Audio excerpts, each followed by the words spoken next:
सबसे पहले एलएन राव जी, जिस तरह से लगातार 5 जून से ही इस बात को लेकर हड़बड़ी मची हुई थी, उसके बाद ट्रस्ट को भी पता था लेकिन एफआईआर नहीं कराई गई थी।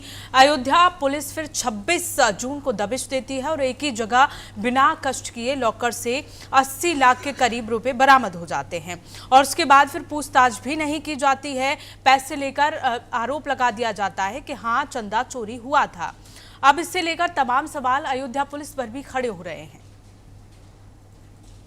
जी पूनम जी नमस्कार, सभी को पैनलिस्ट को भी नमस्कार और सारे आपके व्यूवर्स को नमस्कार। ये बहुत ही सीरियस मामला है, चंदा चोरी वाली बात है जो अयोध्या नगरी की जो लोगों की आस्था है उसको ध्वस्त कर दिया है जी। और लेकिन मैं इसमें सबसे इम्पोर्टेंट बात मैं समझता हूँ कि इसकी जब जो ही पता लगा इसका, तो ये कॉग्निजेबल ऑफेंस है। चोरी करना एक कॉग्निजेबल ऑफेंस है। हमारी आईपीसी की धारा 154, सीआरपीसी की धारा ये 154 ये कहती है कि कोई भी कॉग्निजेबल ऑफेंस की रिपोर्ट है तो उसकी एफआईआर तुरंत होनी चाहिए।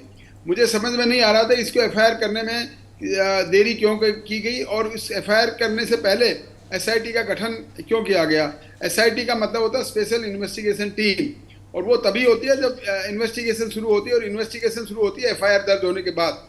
क्योंकि इसमें एफआईआर दर्ज होने के बाद जब इन्वेस्टिगेशन शुरू होती है तो एविडेंसेस कलेक्शन का काम शुरू होता है। पुलिस अपने तरीके से अपने जो सबूत होते हैं उनको इकट्ठा करते हैं, जिन जिन के खिलाफ सबूत होते हैं वो इकट्ठा करते हैं। एसआईटी के पास ऐसा सबूत को सीज करने की पावर नहीं होती है।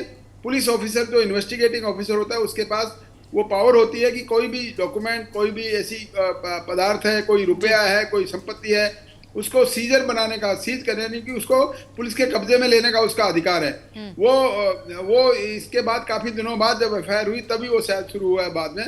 लेकिन हाँ, जो भी आए देर आए दुरुस्त आए, लेकिन फिर भी अभी जिन जिन लोगों के को इसमें केस में पकड़ा गया, अरेस्ट किया गया है, वो सब जेल में है और उनकी इन्वेस्टिगेशन अभी चल रही है।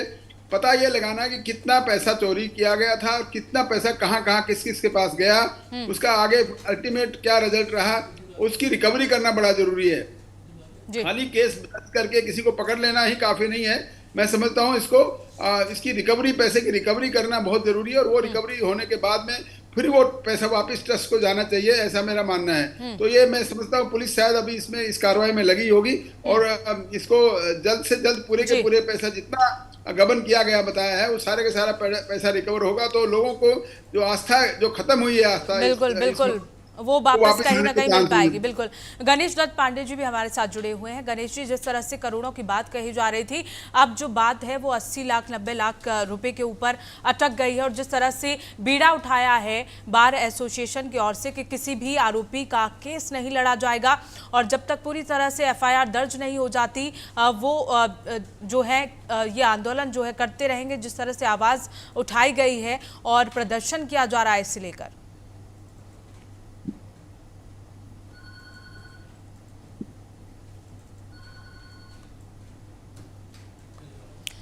तो गणेश दत्त पांडे जी से संपर्क हमारा नहीं हो पा रहा है, एक बार फिर से जुड़ने की कोशिश करेंगे।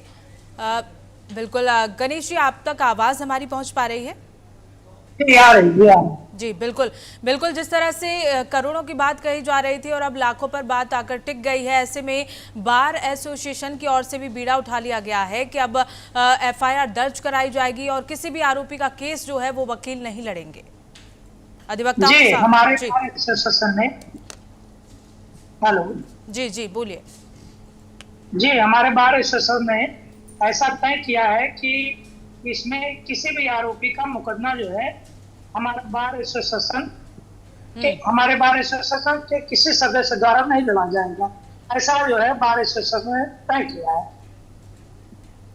हेलो, बिल्कुल बिल्कुल, आपकी आवाज़ हम तक पहुंच रही है। अब आगे क्या रणनीति बार एसोसिएशन की ओर से अपनाई जाएगी? आखिर क्यों इस तरह का फैसला अधिवक्ताओं की ओर से लिया गया है?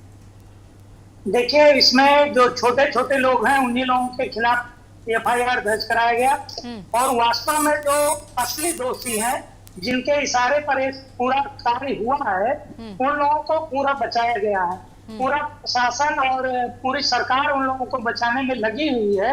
उन लोगों के खिलाफ जैसे गोपाल राव हैं और चंपत राय जी हैं, अनिल मिश्रा, इन लोगों के खिलाफ एफआईआर दर्ज न होना ये गलत है।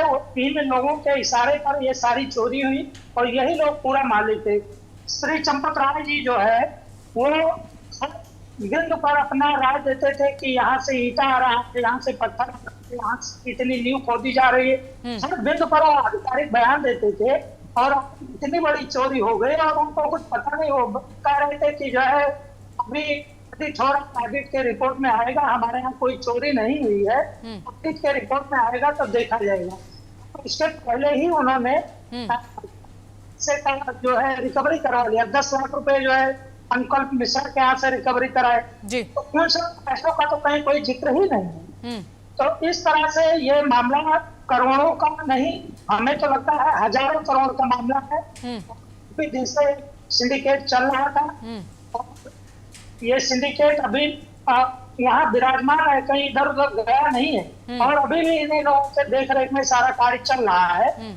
तो इसलिए हमारे बार एसोसिएशन ने ये तय किया कि इनके खिलाफ FIR दर्ज कराया जाए। और चूंकि बार एसोसिएशन का एक लंबा इतिहास रहा है श्री राम जन्मभूमि से, हर लड़ाई में बार एसोसिएशन आगे बढ़ चढ़ करके हिस्सा लिया है।